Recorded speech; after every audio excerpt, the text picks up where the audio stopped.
نحمدہ ونصلی علی رسولہ الکریم اما بعد۔ میرے محترم ناظرین و سامعین، موجودہ دور میں عالمی سطح پر یہ پروپیگنڈا کیا جا رہا ہے کہ ساری دنیا میں اسلام تلوار کے زور سے پھیلا ہے، طاقت کے بلبوتے پر پھیلا ہے۔ آج میں ایسے لوگوں سے کہنا چاہتا ہوں کہ بالفرض تمہارے بقول، تمہارے کہنے کے مطابق کہ اسلام تلوار کے زور سے پھیلا ہے، تو اس جھوٹے پروپیگنڈے کو اور حقیقت سے پرے جملے کو اسلام میں جگہ اس وقت دی جا سکتی ہے اور اس جھوٹے جملے کو حقیقت پر مبنی جملہ اس وقت تسلیم کیا جا سکتا ہے جبکہ ہم اس جملے کے درست اور صحیح معنی مراد لیں۔ اور اس جملہ کا صحیح مطلب یہی ہے کہ ہاں، اسلام تلوار کے زور سے پھیلا ہے، لیکن تلوار اس سمت اور اس جہت میں نہیں تھی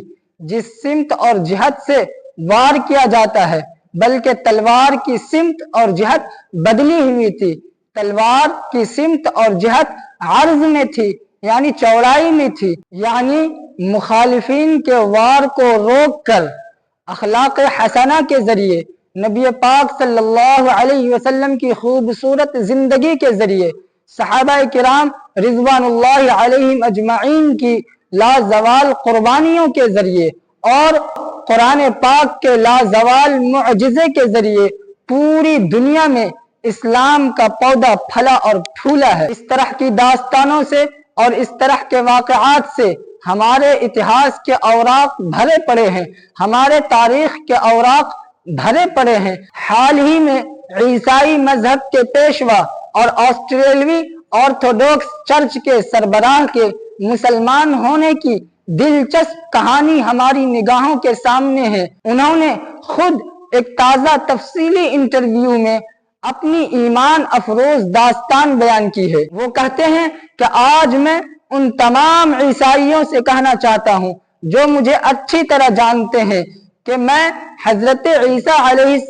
السلام کو اس طریقے سے جانتا ہوں جس سے انہوں نے خود اپنا تعارف کرایا ہے اور اپنے شاگردوں کو، اپنے اسٹوڈنٹس کو بتایا ہے اور بائبل میں لکھا ہے۔ اب حضرت عیسیٰ علیہ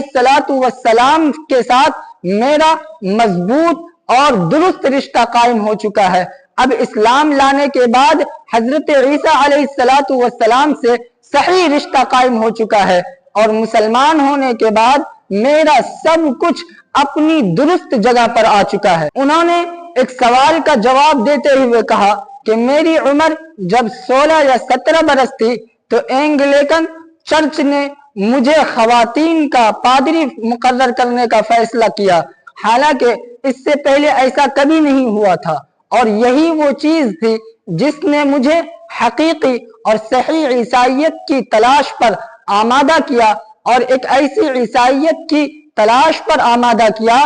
جو معاشرے کی تبدیلی کے ساتھ نہ تبدیل ہوتی ہو اور نہ ہی بدلتی ہو۔ اسی لیے میں اس چرچ کا حصہ بن گیا۔ پھر میں نے بڑے قدامت پسند آرتھوڈوکس کے بارے میں سوچنا شروع کیا، جس کا دعویٰ ہے کہ وہ سب سے قدیم اور پرانا چرچ ہے جو 33 عیسوی سے وجود میں آیا ہے۔ پھر میں نے مزید آرتھوڈوکس کے بارے میں جاننے کے لیے عیسائیت کا کافی مطالعہ کیا، لیکن آرامی زبان میں مجھے وہ بائبل نہ ملی جو حضرت عیسیٰ علیہ السلام کی زبان تھی، اور مجھے یہ بھی معلوم ہوا کہ سن 300 عیسوی سے لے کر سن 500 عیسوی تک عیسائی مذہب کے پیشوا اور پادری مسلسل بائبل میں تبدیلی کرتے رہے ہیں اور اس میں اپنی طرف سے بہت سی من گھڑت داستان اور بہت سے من گھڑت واقعات شامل کرتے رہے ہیں۔ اس کے ساتھ ساتھ مجھے یہ بھی معلوم ہوا، اور یہ میرے لیے سب سے بڑا حیرت انگیز انکشاف تھا، جب مجھے یہ معلوم ہوا کہ قرآن پاک ابھی تک اپنی اصل زبان میں اللہ تبارک و تعالی کا محفوظ کلام ہے اور قیامت تک اللہ تبارک و تعالی کا محفوظ کلام رہے گا، اور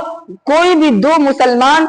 یا کوئی بھی دو اسلامی اسکالر قرآن پاک کے کسی ایک حرف کے بارے میں بھی اختلاف نہیں رکھتے۔ کافی الجھنوں کے بعد میں نے اللہ تبارک و تعالی سے اس سلسلے میں واضح نشانی مانگی کہ آیا آرتھوڈوکس مذہب صحیح ہے یا مذہب اسلام صحیح ہے۔ میں اللہ تبارک و تعالی سے یہی دعا کرتا رہا کہ یا اللہ اس سلسلے میں میری رہنمائی فرما، کیونکہ میں ایسی غیر واضح نشانیاں نہیں چاہتا تھا جن کو ہم وہم یا شیطانی تصور خیال کریں۔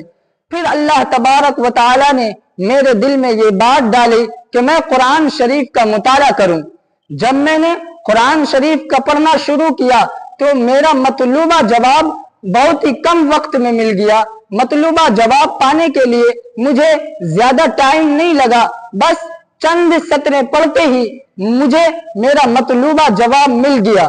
سورہ حج آیت نمبر 78 جب میرے سامنے آئی، جس میں اللہ تبارک و تعالیٰ کا فرمان ہے ملت ابیکم ابراہیم، کہ اللہ تبارک و تعالیٰ نے تمہارے لیے تمہارے والد ابراہیم کے مذہب کو منتخب کیا، ہوا سماکم المسلمین، اور اللہ تبارک و تعالیٰ نے ایمان والوں کے لیے تمہارے لیے مسلمان کا نام چنا۔ وہ پادری کہتے ہیں کہ اس آیت کے پڑھنے کے بعد میں نے یہ فیصلہ کر لیا کہ اب میں اپنے بزرگ اور اپنے پیر و مرشد جس کا میں پیروکار ہوں، جس کو میں مانتا ہوں، اس کو ایک خط لکھوں اور اس سے کہوں کہ اب میں مزید پادری نہیں رہ سکتا کیونکہ اب میں مسلمان ہو گیا ہوں۔ محترم ناظرین، اس پادری کا پرانا نام ڈیوڈ گولڈ تھا اور اب نیا نام اس پادری کا عبد الرحمن ہے۔ ان کا تازہ اور تفصیلی انٹرویو 1 گھنٹہ 33 منٹ پر مشتمل ہے، جو انہوں نے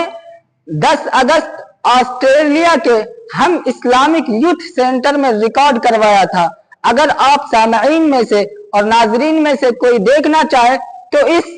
ویڈیو کا لنک ہمارے ڈسکرپشن میں موجود ہے، وہاں جا کر آپ بآسانی دیکھ سکتے ہیں۔ تعالیٰ سے دعا کریں کہ اللہ تبارک و تعالیٰ ہم سب کے ایمان کو مضبوط کر دے اور نبی پاک صلی اللہ علیہ وسلم سے اور صحابہ کرام سے اپنا رشتہ مضبوط قائم کر دے۔